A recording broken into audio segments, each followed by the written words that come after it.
Tebarkan mimpimu di angkasa, warnai bintang di jiwa.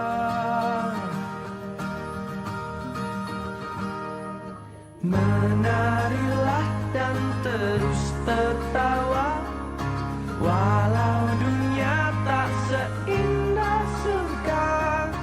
Bersyukurlah pada yang kuasa, cinta kita di dunia selamanya.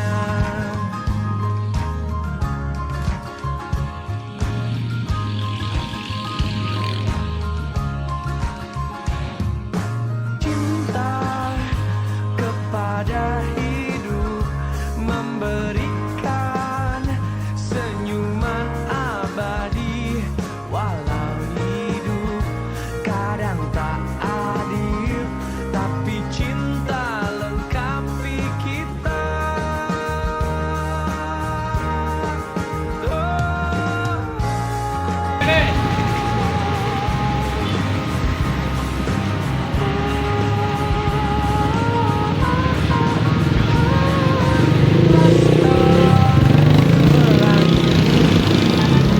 Takkan terikat waktu.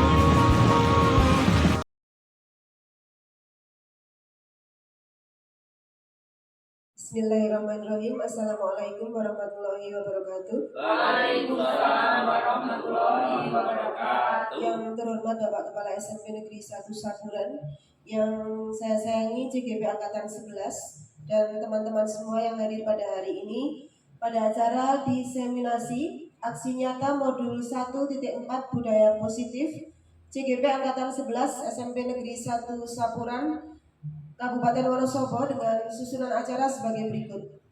Acara pertama pembukaan, acara kedua menyanyikan lagu Indonesia Raya, acara ketiga sambutan kepala sekolah, acara keempat doa, acara kelima diseminasi budaya positif, acara keenam tanya jawab, acara ketujuh penutup. Marilah acara pada hari ini kita buka dengan membaca bacaan basmalah bersama-sama. Bismillahirrahmanirrahim. Acara yang kedua menyanyikan lagu Indonesia Raya yang akan dipimpin oleh Ibu Mufarohah. Hadirin dimohon berdiri.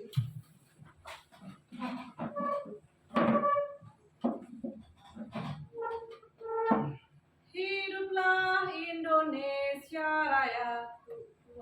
Indonesia tanah airku, tanah tumpah darah. Di sanalah aku berdiri, jadi pandu hidupku. Indonesia kebangsaanku, bangsa dan tanah airku. Marilah kita berseru, Indonesia bersatu. Hiduplah tanahku, hiduplah negeriku, bangsaku, rakyatku semuanya. Bangunlah jiwanya, bangunlah badannya untuk Indonesia Raya. Indonesia Raya, merdeka, merdeka, tanahku, negeriku yang ku cinta. Indonesia Raya, merdeka, merdeka, hiduplah Indonesia Raya. Indonesia Raya, merdeka, merdeka, tanahku, negeriku yang ku cinta. Indonesia Raya, merdeka, merdeka, hiduplah Indonesia Raya. Hadirin dipersilakan duduk kembali. Acara ketiga, sambutan kepala sekolah yang akan diwakili oleh Bapak Isdarmaji. Kepada Bapak Isdarmaji dipersilahkan.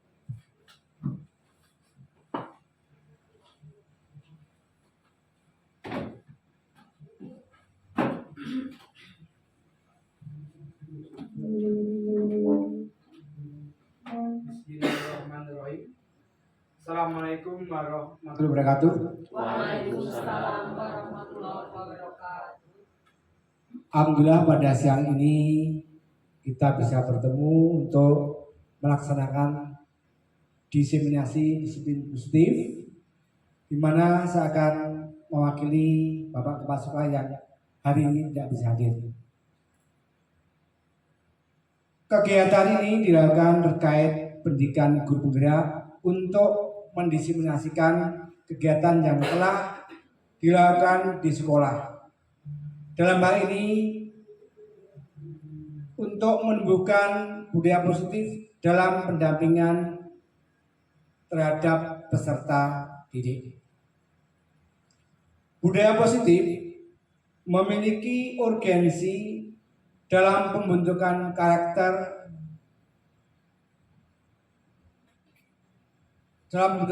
anak, dan sekolah sebagai institusi pembentukan karakter memiliki peran yang penting dalam pembentukan karakter siswa, sehingga untuk budaya positif ini harus kita lakukan termasuk di SMP Negeri 1 Sapurani. Semoga berikutnya SMP 1 Sapuran dalam melaksanakan disiplin budaya positif semakin baik, semakin sempurna, dan bisa membawa anak yang berakhlak baik, menjadi anak soleh-soleha, serta dapat mewujudkan cita-cita. Terima kasih. Sekian dari saya. Assalamualaikum warahmatullahi wabarakatuh.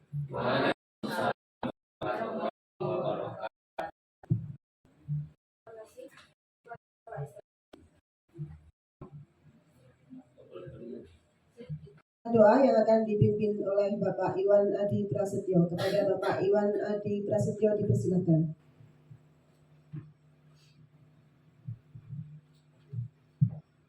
Assalamualaikum warahmatullahi wabarakatuh. Waalaikumsalam warahmatullahi wabarakatuh. Bapak Ibu semua, mari kita mohon kepada Allah Subhanahu wa taala semoga acara pada pagi siang hari ini berjalan dengan lancar dan mendapatkan ridho dari Allah Subhanahu wa taala.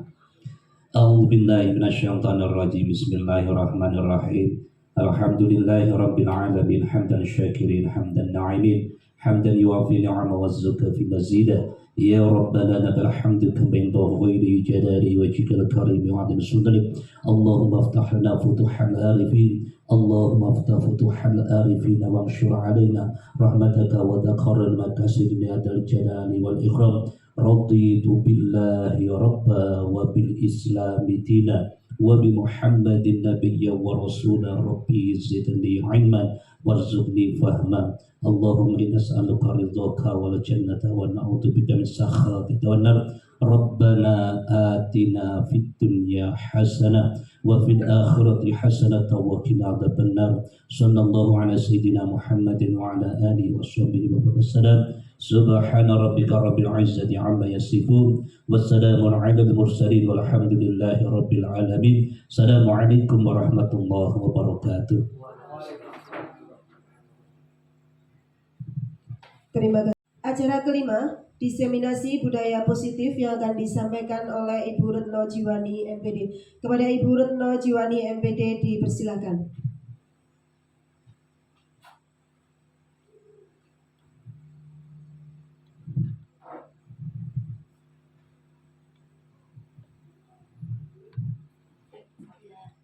Terima kasih atas waktunya. Assalamualaikum warahmatullahi wabarakatuh.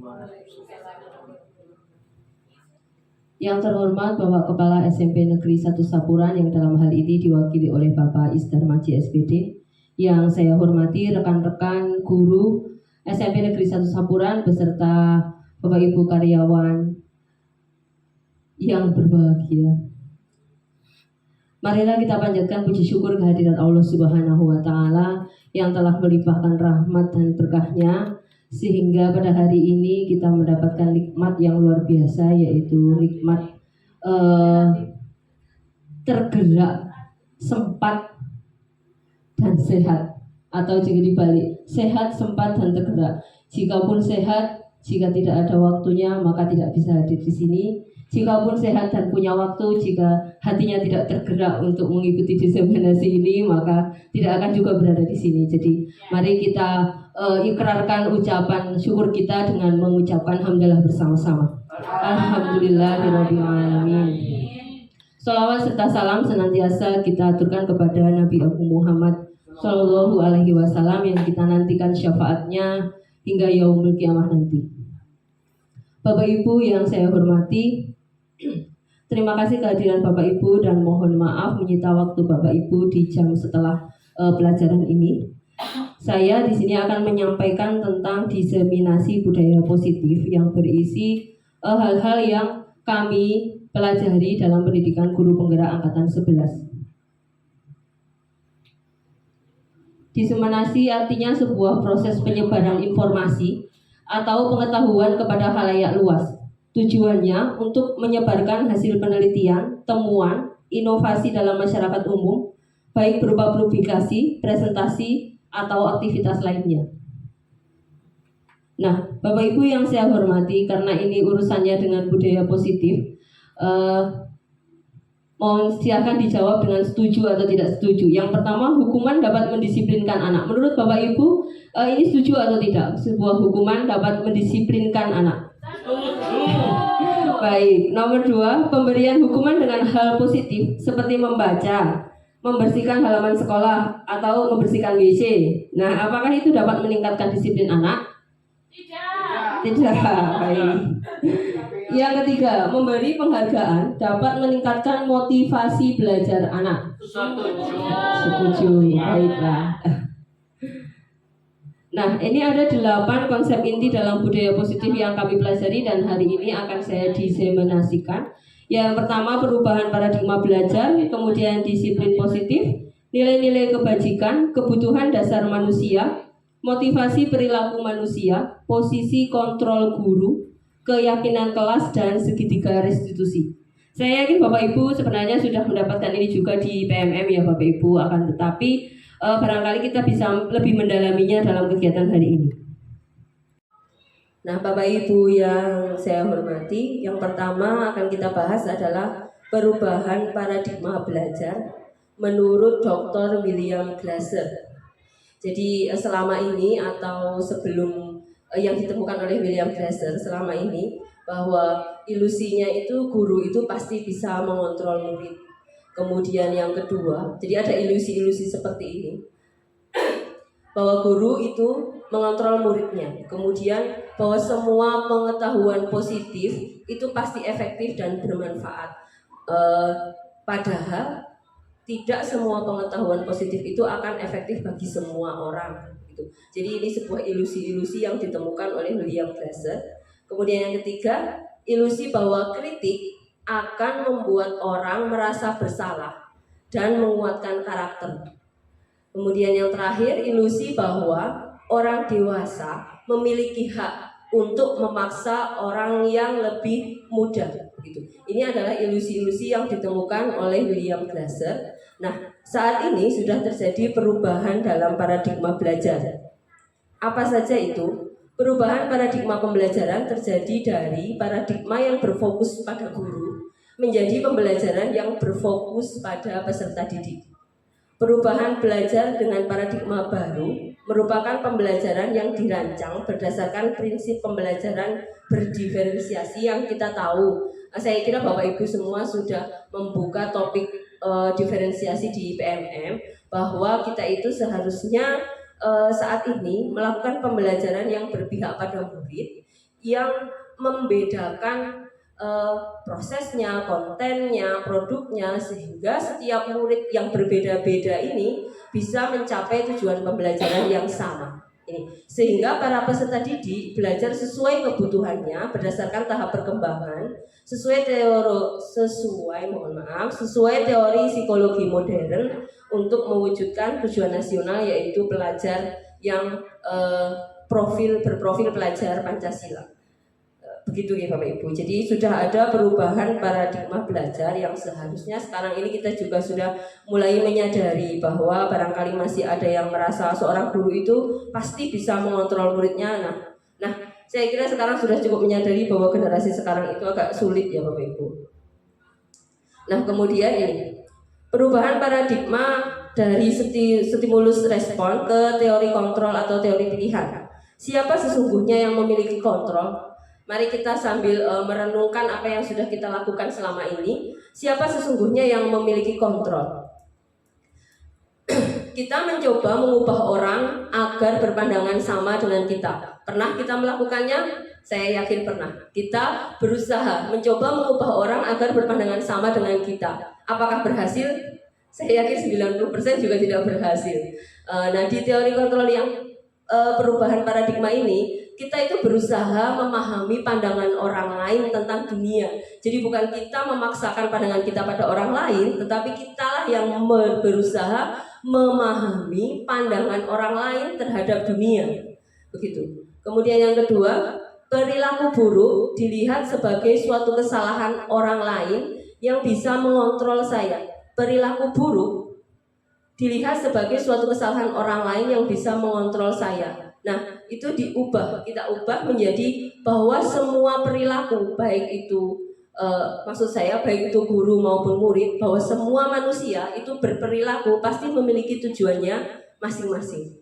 Kemudian yang ketiga, kesalahan orang lainlah jika bisa mengontrol saya. Jadi kita tuh cenderung menyalahkan orang lain. Bahkan ada stiker ya Bapak Ibu, berhentilah menyalahkan keadaan, mulailah menyalahkan teman-teman. Nah, itu adalah stiker candaan saja. Jangan sampai itu kemudian menjadi serius gitu ya Bapak Ibu. Kesalahan orang lain bisa mengontrol saya. Tidak, hanya Anda yang bisa mengontrol diri Anda. Jadi kita tuh sebenarnya nggak bisa mengontrol orang lain. Walaupun di depan kita anak-anak misalnya katakan manut, belum tentu di dalam hatinya dia itu benar-benar sama pandangannya seperti kita. Gitu.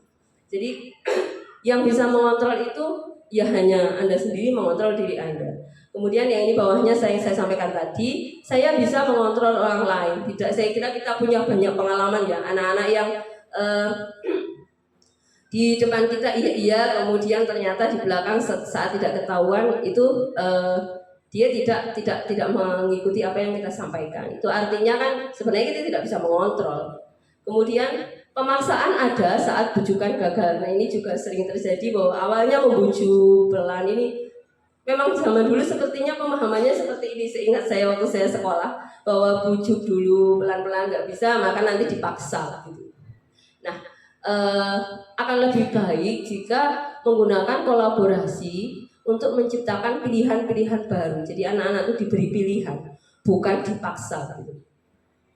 Kemudian yang terakhir, model berpikir menang atau kalah. Jadi pada saat saya memaksakan pandangan saya pada A, saya merasa menang, A merasa kalah. Nah, itu harus diganti dengan kita sama-sama berusaha memahami pemahaman masing-masing, pandangan masing-masing terhadap dunia, sehingga saya bisa memahami A bisa memahami saya, sehingga disebut sebagai model berpikir yang win-win begitu.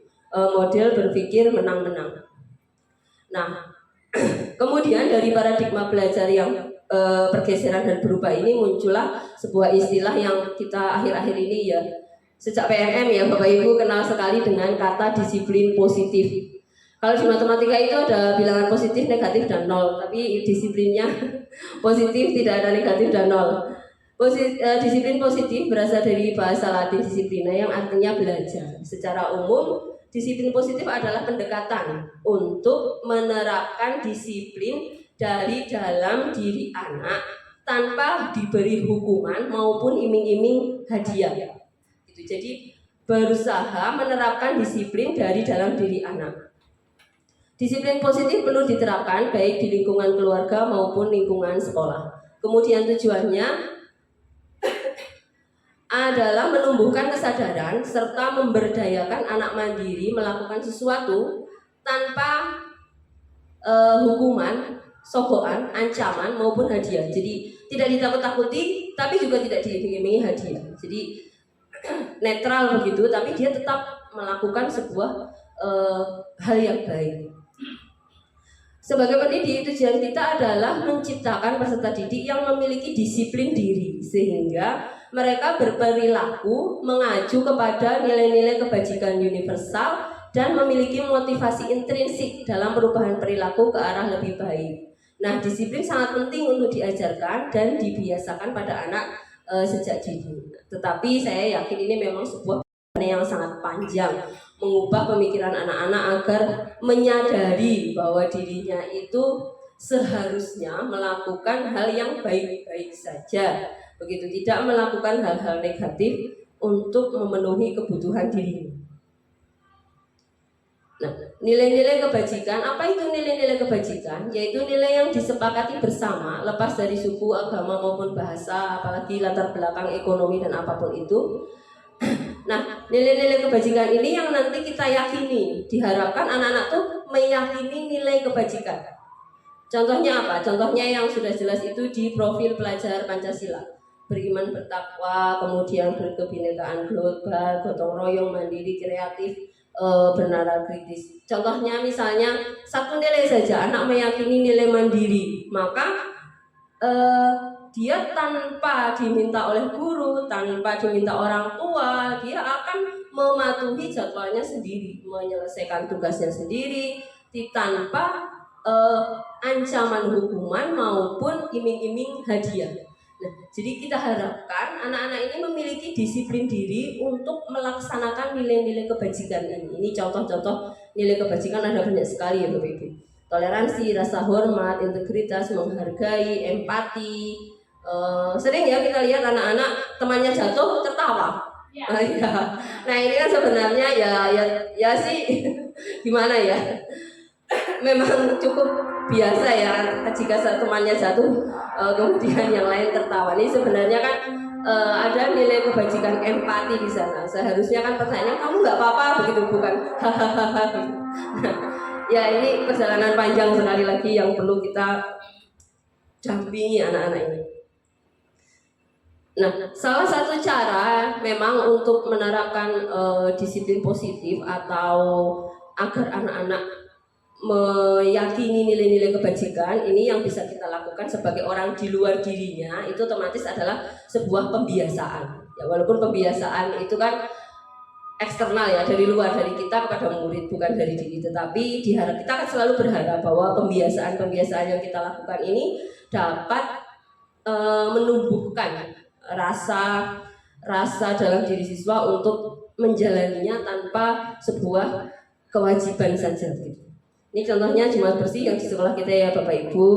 Ini nilai-nilai yang yang kita yakini tentu sebuah kebersihan. Dari bersih itu adalah sehat, dan bahwa bersih itu sebagian dari iman. Maka nilai-nilai itu yang kita tanamkan pada diri anak.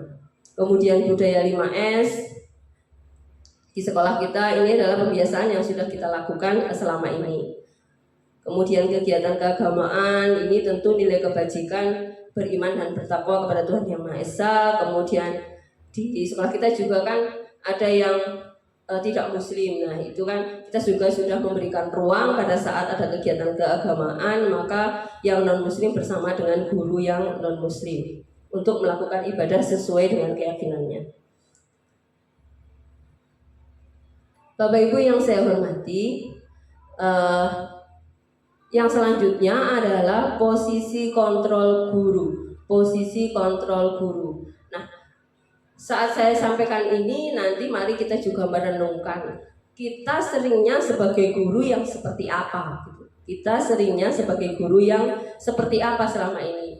Jujur saya sebelum mengikuti pendidikan guru penggerak ini tidak terlalu memikirkan sebenarnya saya ini guru yang seperti apa begitu. Saya artinya saya tidak 5 posisi kontrol guru ini kan pernah saya lihat di PMM, akan tetapi Saya tidak terlalu ngeh begitu ya. Alhamdulillah dengan pendidikan guru penggerak ini saya jadi paham bahwa ada posisi kontrol yang sangat sebaiknya tidak dilakukan gitu. Nah, ada 5, yaitu penghukum, kemudian pembuat rasa bersalah, kemudian teman, pemantau, dan manajer. Ada 5. Kemudian ini contoh-contoh yang dilakukan guru saat ada sebuah kasus pelanggaran.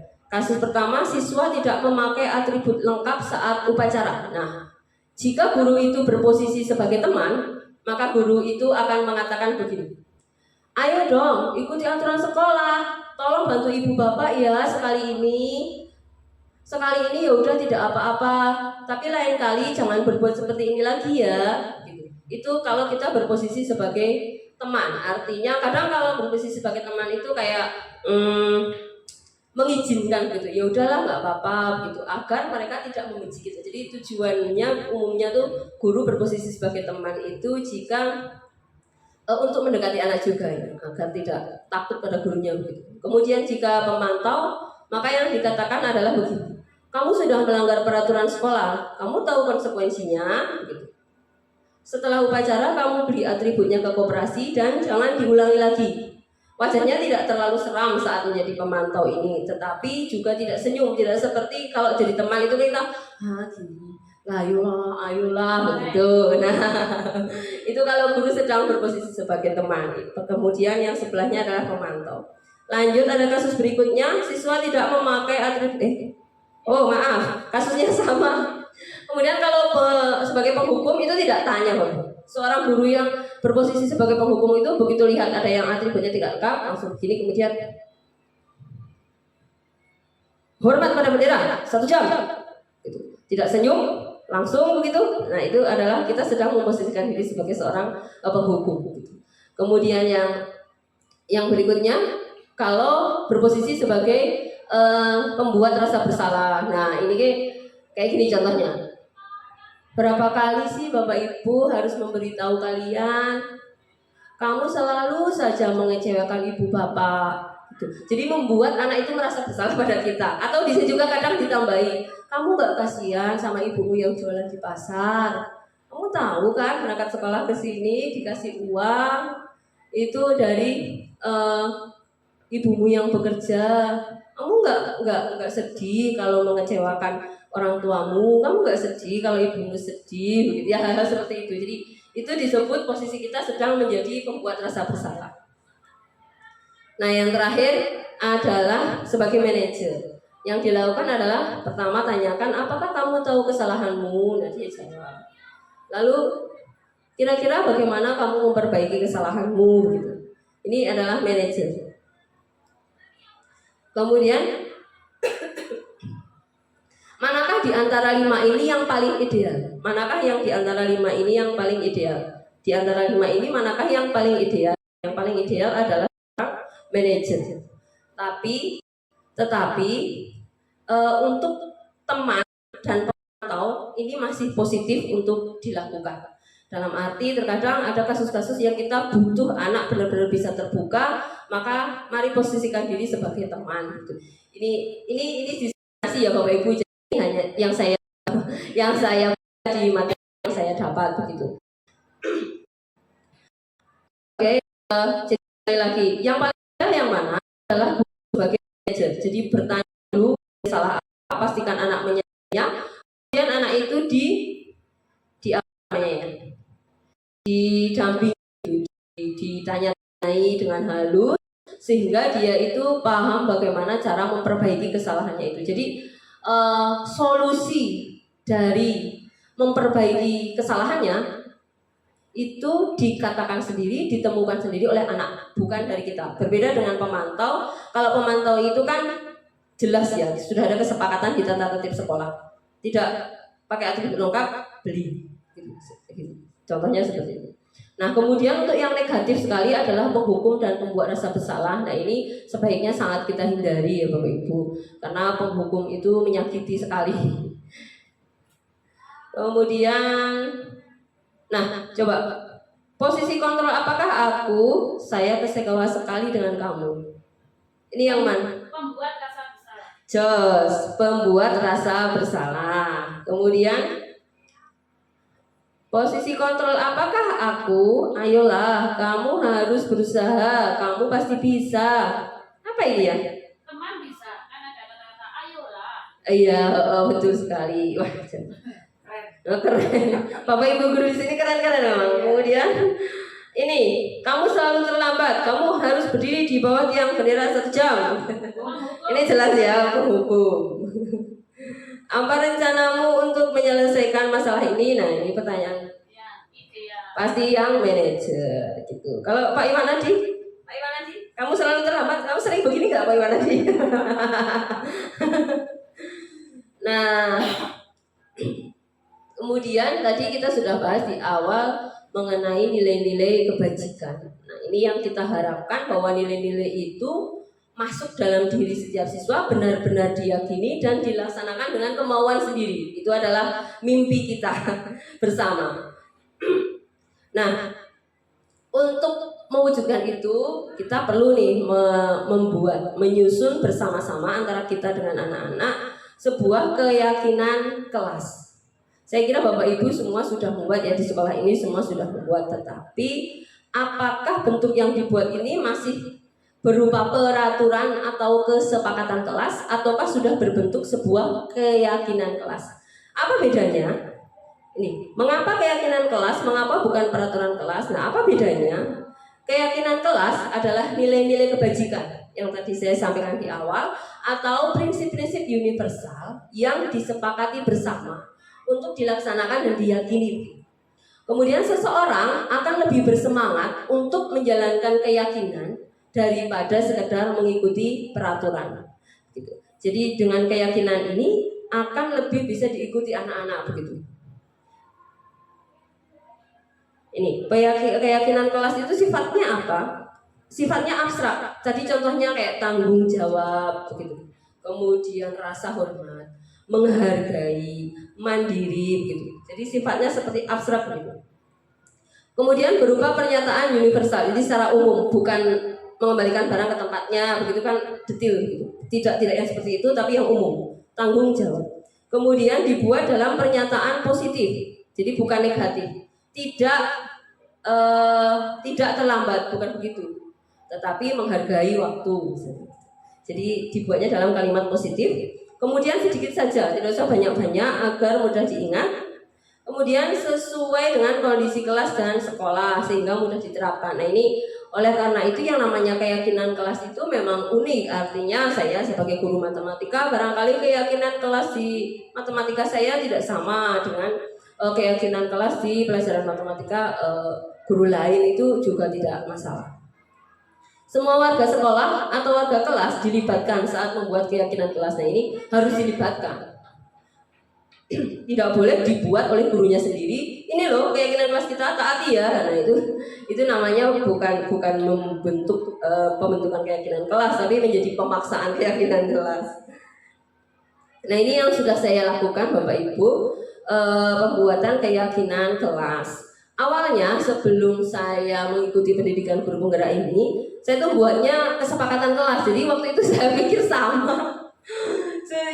Saya pikir sama waktu itu. Jadi saya pikir kesepakatan kelas dengan keyakinan kelas itu ya intinya sama begitu. Ternyata kesepakatan kelas itu mohon maaf. Ternyata kesepakatan kelas itu lebih seperti peraturan, sedangkan keyakinan itu yang sifatnya universal. Nah, ini kemarin saya mulai dengan menyusun yang berupa keyakinan kelas. Kemudian dilakukan pendalaman. Kalau yang disebut tanggung jawab itu berarti apa yang dilakukan dan apa yang tidak dilakukan, gitu dan sebagainya. Itu saya lakukan. Kemudian masih ada yang perlu saya perbaiki, saya kira. Artinya banyak siswa yang masih belum ngeh dengan keyakinan kelas ini Bapak Ibu. Artinya tanggung jawab itu ya dia paham, tetapi tetap tidak dilakukan begitu. Nah, oleh karena itu saya masih 70% ini sebagai pemantau. Saya punya catatan-catatan yang detail berdasarkan data apa saja yang siapa saja yang melakukan pelanggaran terhadap keyakinan kelas dan sebagainya. Jadi saya masih memposisikan diri 70% itu sebagai pemantau. Catatan saya ada di jurnal sikap itu banyak sekali. Nah, apa efeknya dari pembuatan keyakinan kelas ini yang sudah saya alami? Memang terasa berbeda Bapak Ibu. Tahun kemarin itu pelanggarannya sangat banyak. Kemudian tahun ini beberapa Juli Agustus ya 2 bulan ya. 2 bulan sekolah ini pelanggarannya memang berkurang. Dan ditambah karena saya benar-benar memposisikan diri sebagai pemantaunya itu serius sekali. Jadi saya punya data kecil-kecil benar-benar siapa, jam berapa, bolos, terlambat atau apapun itu. Nah, semacam best practice ya, artinya praktik baik yang terjadi setelah saya mempraktekkan si keyakinan kelas ini anak-anak sampai dengan hari ini itu belum ada dan semoga tidak ada yang mengulangi kesalahan yang dilanggar. Artinya si A terlambat kemudian setelah hari dia terlambat itu dia tidak pernah terlambat lagi. Apa yang saya lakukan sebenarnya hanya kita kemarin sudah membuat keyakinan kelas, diulang lagi, saya ulang lagi di awal pembelajaran. Kemudian saya minta anak itu menulis sendiri di jurnal sikap apa pelanggarannya begitu. Dan tidak ada konsekuensi, artinya yang konsekuensinya adalah mengakui kesalahannya dengan menulis di jurnal sikap. Itu yang saya lakukan dan tidak ada push up, tidak ada apapun. Dan alhamdulillah ternyata pendekatan itu justru efektif begitu dibandingkan dengan hukuman. Nah, coba Bapak Ibu selalu kembalikan buku ke tempatnya. Maka keyakinan kelas yang bisa kita tuliskan apa? Tanggung jawab. Dilarang mengganggu orang lain. Berarti ini kan negatif ya. Berarti kita harus ganti jadi positif, menghormati orang lain. Kemudian hadir di sekolah 15 menit sebelum pembelajaran dimulai. Ini kan peraturan ya. Kemudian keyakinan kelasnya adalah menghormati orang lain atau berkomitmen. Kemudian dilarang melakukan kekerasan, ini juga negatif, kita bisa ganti dengan keselamatan, menghormati orang lain. Kemudian ada lagi, misalnya dilarang menggunakan narkoba, dilarang merokok. Nah itu bisa kita ganti peraturan itu dengan kalimat keyakinan kelas kesehatan. Kemudian bergantian atau menunggu giliran. Nah ini bisa diganti dengan bersabar atau menghormati orang lain. Kemudian misalnya ada peraturan gunakan masker. Dulu waktu kita kena COVID itu ya. Nah, kemudian keyakinan kelasnya juga bisa kesehatan, keselamatan seperti tentang merokok dan narkoba tadi. Kemudian peraturan jangan berlari di kelas atau di koridor. Nah, ini juga bisa kita ganti kalimatnya menjadi sebuah keyakinan kelas keselamatan atau keamanan. Materi selanjutnya tentang kebutuhan dasar manusia. Kita sering melihat bahwa anak-anak itu jam pertama kedua hilang, kemudian dia ternyata ada di kantin. Jika ditanya sarapan Bu, begitu. Bapak Ibu pernah menemui hal itu? Iya. Itu Nah di materi kebutuhan dasar ini kita akan mau belajar bahwa kebutuhan dasar manusia adalah segala sesuatu yang kita lakukan untuk mendapatkan apa yang kita inginkan. Semua perilaku orang itu pasti ada tujuannya. Nah, kemudian kebutuhan dasar ini adalah segala sesuatu yang kita lakukan untuk mendapatkan apapun yang kita inginkan. Nah, seluruh tindakan kita itu pasti memiliki tujuan. Dan semua usaha terbaik yang kita lakukan adalah dalam rangka memenuhi kebutuhan dasar. Begitu Bapak Ibu. Nah, apa saja kebutuhan dasar yang ingin kita penuhi? Nah, ada 5 kebutuhan dasar. Yang pertama adalah kebutuhan untuk bertahan hidup. Nah, ini yang tadi kasus jam pertama kemudian hilang di kantin katanya sarapan. Nah, maka dia merasa kebutuhan dasarnya untuk hidup itu merasa harus dipenuhi saat itu juga gitu. Iya. Jadi maksudnya begini Bapak Ibu. Pada saat kita mengetahui jenis kebutuhan dasar, maka pada saat ada pelanggaran, kita akan anak ini berusaha memenuhi kebutuhan dasar ini sehingga perlakuan kita padanya menjadi jelas gitu. Kemudian kebutuhan yang kedua adalah cinta dan kasih sayang. Yang ketiga kebebasan, keempat kesenangan, yang kelima kekuasaan atau power gitu. Nah ini penjelasannya ya Bapak Ibu. Bertahan hidup ini biasanya ditandai dengan makanan, pakaian, tempat tinggal, keamanan, kesehatan. Kalau di anak sekolah kita seringnya begitu ya, urusan sarapan biasanya. Kemudian untuk kasih sayang itu sebenarnya dia itu merasa bahwa kebutuhannya akan kasih sayang itu kurang, sehingga dia melakukan pelanggaran keyakinan kelasku dengan cara ingin diterima, dipedulikan, begitu, menjadi bagian dari dalam kelompok gitu. Contohnya yang pernah saya temui, biasanya anaknya caper, umumnya anak-anak yang di rumahnya mungkin kekurangan kasih sayang, maka di sekolah dia kan caper begitu. Itu karena kebutuhan dasarnya akan cinta dan kasih sayang belum terpenuhi, jadi dia berusaha mendapatkannya di sekolah. Kemudian yang ketiga, penguasaan, itu tentang harga diri, keinginan untuk dianggap, memimpin, berprestasi. Nah ini biasanya umumnya pelanggarannya semacam kadang bullying juga ya, itu juga bisa macam-macam. Jadi dia merasa ingin dianggap hebat oleh gurunya atau teman-teman di lingkungannya. Kemudian yang keempat, kebebasan. Mandiri, memiliki pilihan, mencoba hal baru, mampu mengendalikan dirinya. Nah ini kebutuhan akan kebebasan ini bisa kita fasilitasi dengan diferensiasi itu. Jadi nyambungnya dengan diferensiasi. Jadi diferensiasi ini salah satu cara untuk memenuhi kebutuhan dasar pada bagian kebebasan siswa untuk memilih. Misalnya mau produknya berupa gambar, produknya berupa nulis. Nah itu kan sebuah cara kita untuk memberikan kebebasan pada murid gitu. Nah yang kelima adalah kebutuhan dasar tentang kesenangan. Kita sering ya Bapak Ibu menemui anak yang umpet-umpetan main FF di belakang. Nah itu salah satu indikator bahwa dia ini kekurangan dalam hal kesenangan gitu. Oleh karena itu bisa juga dilakukan diferensiasi dengan pembelajaran yang main gitu. Itu salah satu cara kita agar kebutuhan kesenangannya terpenuhi. Nah, motivasi perilaku manusia pada saat dia melakukan pelanggaran itu kan pasti ada tujuannya. Nah, pada saat anak-anak mengikuti keyakinan kelas, mengikuti peraturan, itu juga pasti ada sesuatu dalam dirinya gitu. Nah, salah satunya ini yang dipelajari di sana, motivasi itu ada dari luar dan dari dalam.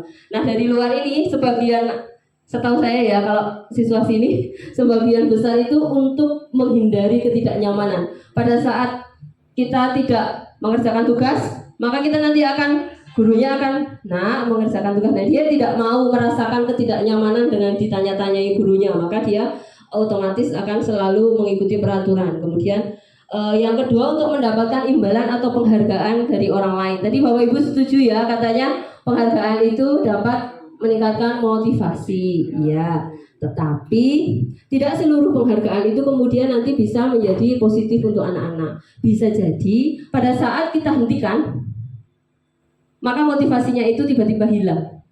Ya, dan pada saat penghargaan, apalagi jika berupa barang ya Bapak Ibu. Tapi kalau Bapak Ibu saya yakin kan biasanya memuji, kemudian memberi tepuk salut begitu. Saya kira itu tidak masalah. Tapi jika berupa barang, maka nanti pada saat dihentikan itu justru akan mematikan motivasinya. Kemudian untuk menjadi orang yang mereka inginkan dan menghargai diri sendiri dengan nilai-nilai yang mereka percaya. Nah, yang kita harapkan adalah yang terakhir. Jadi mereka itu melakukan mengikuti peraturan itu karena dia merasa bahwa saat saya melanggar, saya tidak menghargai diri saya sendiri. Saya mempermalukan diri saya sendiri. Jadi tidak ada urusannya dengan orang lain gitu. Itu yang kita harapkan. Bapak Ibu yang saya hormati, nah ada 3, tadi di awal sudah ada perbedaan antara hukuman dan konsekuensi ya. Nah, yang ketiga adalah restitusi. Saya yakin Bapak Ibu sudah dapat di PMM ya. Jadi saya sekilas saja bahwa hukuman ini yang sifatnya menyakiti, kemudian tidak ada kesepakatan sama sekali. Begitu dia datang langsung begitu. Satu pihak oleh gurunya. Sedangkan konsekuensi ini ada kesepakatan. Pada saat terlambat, maka nanti menambah jam pelajaran. Pada saat tidak mengerjakan tugas, maka setelah jam pelajaran mengerjakan tugas. Seperti itu. Kemudian pada saat mencoret-coret tembok, maka harus membersihkan. Itu kan konsekuensi ya yang kita pahami. Kemudian, nah ada satu lagi yang lebih ideal dibandingkan konsekuensi yang disebut sebagai restitusi, yaitu proses menciptakan kondisi bagi murid untuk memperbaiki kesalahan, bukan untuk menebus dosanya, gitu bedanya. Kemudian murid juga memahami bahwa dirinya sendiri yang memegang kendali. Murid atau anak tidak kehilangan waktu, namun bersemangat untuk memperbaiki diri. Kemudian berupa undangan untuk mengadakan restitusi. Kami dari CGP Angkatan 11 ini sudah mencoba gitu melaksanakan restitusi ini. Nah, ini tadi yang saya sampaikan bahwa motivasi itu ada eksternal dan internal. Saya kira saya lewati saja ya Bapak Ibu karena tadi sudah saya jelaskan. Kemudian ini tentang hukuman atau konsekuensi. Lari mengelilingi lapangan basket 2 kali karena terlambat hadir di sekolah. Ini hukuman atau konsekuensi? Membersihkan coretan di meja tulis? Konsekuensi. Diminta push up 15 kali? Menggantikan kertas tugas yang dicoret? Berjemur jam 12 siang karena mengobrol? Bertelanjang kaki ya tinggal baca ya Bapak Ibu. Nah, ini perbedaan hukuman dan konsekuensi. Saya kira saya sekilas saja. Tadi sudah saya sampaikan bahwa hukuman itu menyakiti. Jadi gurunya berpikir bahwa dengan disakiti dia akan disiplin. Gitu. Konsep di gurunya gitu. Sedangkan konsekuensi itu jika dia melanggar maka dia harus melakukan kesepakatan penebusan dosa karena dia melanggar. Gitu. Jadi tidak menyakiti.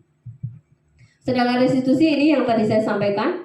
Kemudian bersifat kolaboratif dan membantu siswa menyadari kesalahannya dan bagaimana memperbaiki kesalahannya gitu.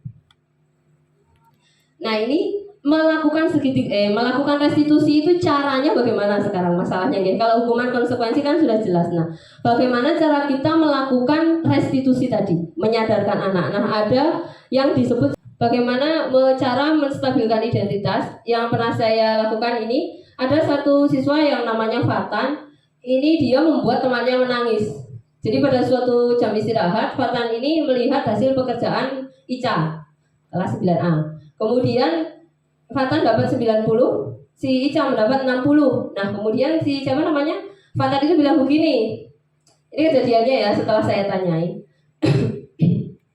Fatan itu bilang begini.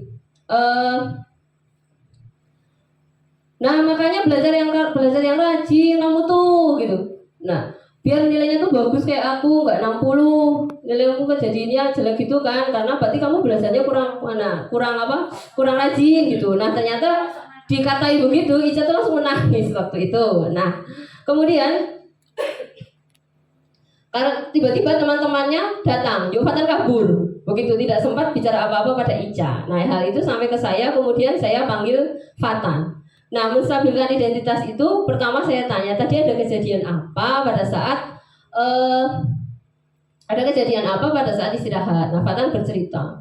Itu Bu, tadi itu saya lihat kerjaannya Ica, terus nilainya 60, terus saya 90, ya saya seneng dong Bu, gitu. Jadi dia merasa bangga atas hasil pekerjaannya. Nah, pada saat menstabilkan identitas itu sebenarnya dia salah ya, karena membuat Ica menangis kan, sebenarnya salah. Jadi dia sombong gitulah maksudnya ya. Kita kan harus benarkan dia, tapi kita nggak bisa bilang, Tan, kamu tuh sombong banget sih. Emangnya seumur hidup nilaimu pasti bagus gitu kan? Nggak boleh begitu. Maka yang kita lakukan adalah Fatan, ya kamu memang berhak merasa begitu. Jadi menstabilkan diri, kamu berhak merasa begitu, nilainya lebih bagus gitu. Terus dilanjutkan dengan validasi kesalahan.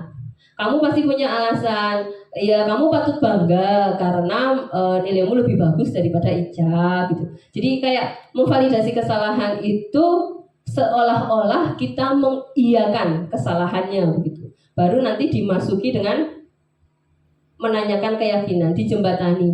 Tapi Ica responnya seperti apa? Dia nangis Bu. Nah, dia nyadar, oh iya ya Bu, saya bikin orang nangis gitu. Itu yang disebut segitiga restitusi. Jadi kesadaran akan kesalahannya itu dia temukan sendiri, bukan kita bukan kita A, B, C, D, E, F gitu. Nah, respon Ica bagaimana? Nangis Bu lah. Kalau nangis menurutmu bagaimana perasaannya dia saat kamu bilang begitu? Oh iya ya Bu, dia sedih ini. Nah baru saya tanya. Nah kita kan punya keyakinan kelas nih. Nah adakah keyakinan kelas yang kamu langgar bagian itu? Iya Bu, saya nggak menghormati hasil pekerjaan Ica dan Ica itu sendiri gitu. Nah itu dia menemukan lah keyakinan kelas yang ia langgar. Kemudian kita tanya, kamu lah terus bagaimana menurutmu, maksud saya gini, apakah kamu bersedia memperbaiki urusan ini gitu supaya pertemanannya dia masih baik dengan Ica dan sebagainya. Nah dia jawab iya begitu. Lalu bagaimana caranya kamu memperbaiki ini? Jadi tidak boleh usul solusi itu berasal dari guru. Itu konsep di segitiga restitusi. Jadi ada 3 langkah yang harus dilaksanakan. Yang pertama menstabilkan identitas, 2 validasi kesalahan, yang ketiga menanyakan keyakinan. Nah ini kemarin kegiatan yang segitiga restitusi. Demikian dari saya, barangkali Bapak Ibu ada pertanyaan. Ya Bu Dwi. Saya mau bertanya, apakah segitiga restitusi itu bisa digunakan untuk masalah yang kompleks? Contohnya adalah anak itu mencuri. Nah itu kan permasalahan yang kompleks. Apakah bisa diterapkan di segitiga restitusi? Terima kasih Bu Budi. Saya ulang pertanyaannya, Bu Budi, ya Allah, maaf. Terima kasih Bu Dwi. Pertanyaannya saya ulang, apakah langkah segitiga restitusi ini juga bisa digunakan untuk menyelesaikan masalah yang sifatnya kompleks dan misalnya contohnya mencuri gitu, hal yang besar sekali gitu ya. Nah Bapak Ibu yang saya hormati, memang segitiga restitusi ini bukan berarti bisa menyelesaikan semua masalah seperti pegadaian ya Bapak Ibu, menyelesaikan masalah tanpa masalah. Akan tetapi ada masalah-masalah yang memang tidak bisa diselesaikan dengan segitiga restitusi saja. Artinya misalnya katakanlah mencuri itu kan lebih ke pidana ya sudah ya. Nah maka kita tidak boleh melakukan validasi atas kesalahannya. Tadi kan masalahnya iya kan, itu berbahaya kalau iya wajar berbuat begitu loh ya, tidak boleh begitu. Oke. Artinya kita juga harus berhati-hati dengan segitiga restitusi ini tergantung pada permasalahannya. Yang dimaksud dengan barangkali jika tetap mau melaksanakan segitiga restitusi, maka pada bagian validasi kesalahan itu bukan tentang mengiyakan pencuriannya, tetapi alasannya dulu barangkali dia memang benar-benar tidak pernah diberi uang saku misalnya. Nah itu kan kita harus tanyakan pada dia masalah di rumahnya seperti apa. Jadi akan panjang kalau seperti itu, tidak bisa kita selesaikan sepenuhnya dengan segitiga restitusi begitu. Saya kira cukup Bu Dwi. Oke. Bapak Ibu yang lain, adakah pertanyaan yang lain? Oke, baik, terima kasih. Demikian dari saya. Dalam penerapan program disiplin positif, hendaknya guru memiliki standar kepribadian, profesional, dan sosial yang baik. Ya kita selalu belajar ya Bapak Ibu, tidak ada manusia yang sempurna. Saya kira mungkin hanya Nabi Muhammad SAW manusia yang sangat disayang oleh Allah Subhanahu Wa Taala. Di mana guru mampu merefleksi dirinya dalam posisi kontrol saat ini, bagaimana perjalanan dirinya sebagai manajer yang menuntun murid-muridnya menjadi insan yang mandiri, merdeka, dan bertanggung jawab sesuai standar nasional pendidikan. Nah, nanti berujung sebagai seorang pelajar yang berprofil pelajar Pancasila. Itu yang kita tuju, cita-cita besar kita. Demikian dari saya, kurang lebihnya mohon maaf, barangkali ada banyak kata-kata yang kurang berkenan. Terima kasih banyak atas waktu Bapak Ibu dan perhatiannya. Saya akhiri. Wassalamualaikum warahmatullahi wabarakatuh.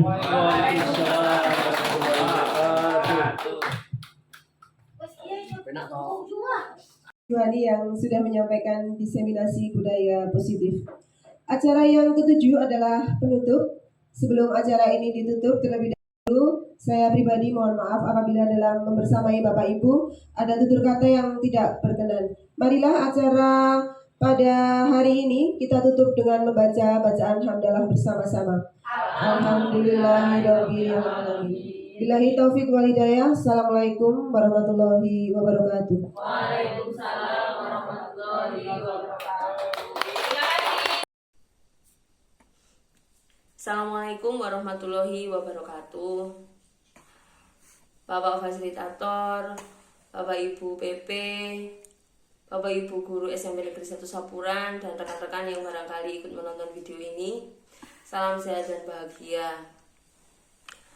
Setelah melaksanakan diseminasi budaya positif untuk ASI Nyata modul 1.4, saya merasa bahwa hal yang paling berkesan dalam kegiatan tersebut yaitu ternyata teman-teman guru ini sudah melaksanakan penerapan budaya positif, akan tetapi pemahamannya tentang konsep-konsep budaya positif ini belum terlalu dalam. Alhamdulillah, jadi kemarin pada saat diseminasi itu menambah wawasan bagi teman-teman guru bahwa yang mereka lakukan itu ternyata sudah termasuk dalam konsep-konsep inti budaya positif. Kemudian pemahaman kami semua mengenai konsekuensi dan hukuman juga sudah sesuai dengan konsep inti budaya positif. Bapak Ibu yang saya hormati, yang kedua yang saya rasakan setelah melaksanakan diseminasi 2 hari yang lalu adalah saya merasa bahwa pendidikan guru penggerak yang saya ikuti ini didukung oleh teman-teman. Saya merasa sangat bersyukur. Saya merasa sangat bersyukur bahwa teman-teman mendukung kami bertiga, CGP Angkatan 11 di sekolah saya ada 3, mendukung saya mengikuti pendidikan ini. Dan saya juga ada setitik rasa bangga pada diri saya bahwa ternyata saya mampu melalui ini semua. Saya berharap ke depan dan saya usahakan, saya meyakini bahwa ke depan saya akan menjadi lebih baik lagi dalam memajukan sekolah, dalam mengembangkan kemampuan saya sebagai seorang guru, dan semoga apa yang saya lakukan ini mendapat ridho dari Allah Subhanahu wa Ta'ala, serta mampu menghantarkan murid-murid mencapai cita-cita mereka, atau mampu menjadikan murid-murid ini menjadi anak yang berkarakter, berakhlak mulia, dan setidaknya mampu mandiri dan berkuasa atas dirinya sendiri. Selama 15 tahun lebih menjadi guru, pendidikan guru penggerak ini adalah sesuatu yang baru dan bagi saya sangat exciting begitu, sangat menyenangkan, menambah banyak sekali ilmu yang belum saya dapatkan selama saya kuliah sarjana dan pasca sarjana. Demikian dari saya. Terima kasih atas bimbingan dari Bapak Fasilitator, Bapak Ibu PP, dan semoga apapun yang saya lakukan ke depan, kritik dan saran dari Bapak Fasilitator, kemudian Bapak Ibu PP, semoga masih berjalan komunikasi kita sehingga tidak berhenti di 6 bulan pendidikan guru penggerak ini saja, tetapi dapat berlanjut untuk saling bersilaturahmi maupun dalam hal profesional sebagai guru. Demikian dari saya, kurang lebihnya mohon maaf. Assalamualaikum warahmatullahi wabarakatuh.